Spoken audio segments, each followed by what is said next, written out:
The Kenya National Union of Teachers and the Kenya Primary School Sides Association have backed the Presidential Working Party on education reforms, noting that the task force should be supported by stakeholders. In a joint statement, the two unions backed the proposal by the task force that the junior secondary school be domiciled in primary schools. In our laboratory, we have... This comes a day after Kuppet warned of a major crisis in junior secondary school due to lack of teachers and infrastructure, noting that the JSS should be hosted in secondary schools instead.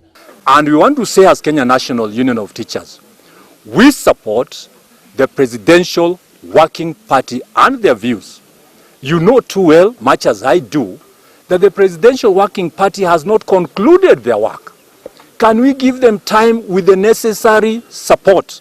But according to Knut Secretary General Collins Oyu, there was public engagement before it was agreed that JSS be domiciled in primary schools. He admitted that there were teething problems in JSS, like lack of enough teachers and infrastructure, but was quick to add that this was being addressed.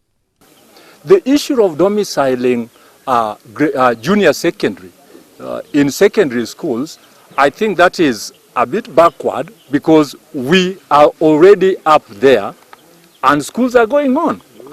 Schools are going on. Nobody should believe that in primary schools, teachers cannot handle the junior secondary.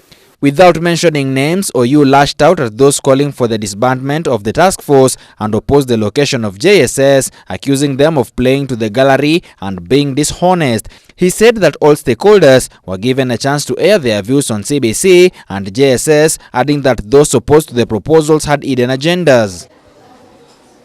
Oyu challenged the Teacher Service Commission to hasten the process of deploying the teachers so as to address the current shortage. This was echoed by KEPSHA National Chairperson Johnson Zioka, who said the learning of JSS across the country was going on smoothly. He admitted that there were challenges earlier, but this had been addressed as the newly employed teachers continue to report in schools. One thing I would like to dispel is somebody going out to perpetrate the information that there is confusion in our primary schools who are hosting junior secondary schools. I want to tell the nation that I'm in touch with all the corners, all the primary schools in this country who are hosting junior secondary.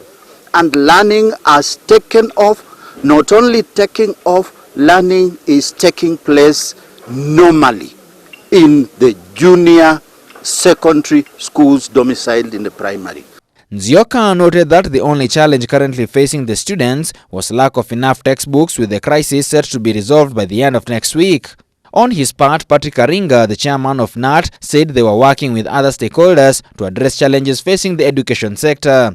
Actually, for those who went through the COVID and those who were affected, we had to advise them because one, we know we have a medical scheme which actually assisted these teachers, and that's why we can say we are happy that now the program, the corridor within the ministry has come back the way it was there before.